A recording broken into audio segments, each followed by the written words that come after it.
Hello, I am George, and I'm an advanced Cicerone and national ranked BJCP judge. And today I'm going to be drinking a beer from Fall Brewing Co. called This Is Not My Beautiful Wife, a hazy pale. So before we get started, just let me remind you that we're booking for 2024 beercations. We have springtime in Germany in mid-May, and then we have, late April. And then we have in the fall, we'll be in Belgium, and you can find all those dates and all the information at georgeyesgeorge.com. It'll basically be a week of just beer nerdiness and culture and history and exploring. So with me, George. So let's dive into this beer. I'm doing a couple of tastings while I'm out here in San Diego, my hometown. I currently live in Madrid, so when I came back to visit, I was excited to pick up some of my kind of old favorites, the places I'd like to go to, mostly in my neighborhood.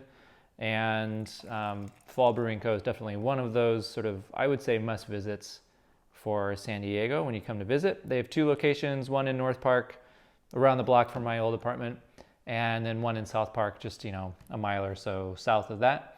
And Fall Brewing Co., they get kudos for probably being one of the industry darlings, I'd say, in San Diego. A lot of people love to go there and support them. They're locally owned, locally grown. They have a long history and pedigree of brewing prowess, and Bill Batten is currently is their brewmaster, and he comes from a long line of brewing badassness and just all around good people. And to boot, they also have just a really cool ambiance and decor. One of their co-founders, Dave, happens to be a graphic designer, so they've always just had this really cool aesthetic in the brewery itself and in the tasting rooms, and with all their artwork and everything. And they do cool collaborations with local artists and do cool art shows. So that's kind of them in a nutshell. But they do focus on, I'd say, a range of styles, but I would definitely call them a very good example of what is a modern, circa 2020 craft brewery in San Diego. So a lot of emphasis on IPA, but also a lot of good attention to some of the old classics. So we're talking about a brewery team that definitely knows how to do all the cool modern stuff, and they definitely experiment, but they also pay homage to those classic styles when they can, and they do them very well. So I'll top this off a little bit more. This is called This Is Not My Beautiful Wife. So a good reference to Talking Heads song. And it's a hazy pale ale, 6.0%. On the can, they don't give you any information about the hops. So I'll just kind of leave it at that. I tried to do a little bit of research, but didn't come up with much. So on the nose, initially, I'm getting a very nice, a cool blend of malt and hop characteristics. So I'll just start with the hop characteristics. I'll describe them as pineapple, citrus that I'll describe as more of a mandarin orange with a little hint of grapefruit. But that mandarin is definitely the thing that's kind of up front. And then a little back note of lychee and a little bit of passion fruit.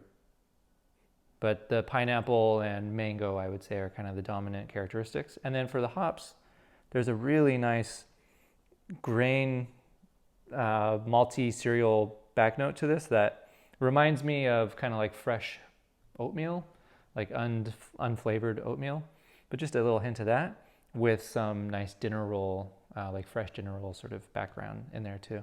So it's nice to get a little bit of hint of that on the nose as well, because that's often very buried. But I would say that for this style, since the style is supposed to be pretty subdued on the malt characteristics and very hop forward, still definitely within that, but it is still nice when you get those little hints of malt character in there too, because it is a beer. All right, so let's go to the flavor.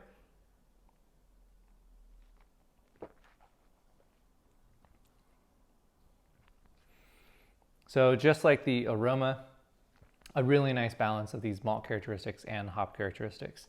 The hop characteristics are equal to how I would describe the aroma, lots of tropical fruit with little hints of citrus.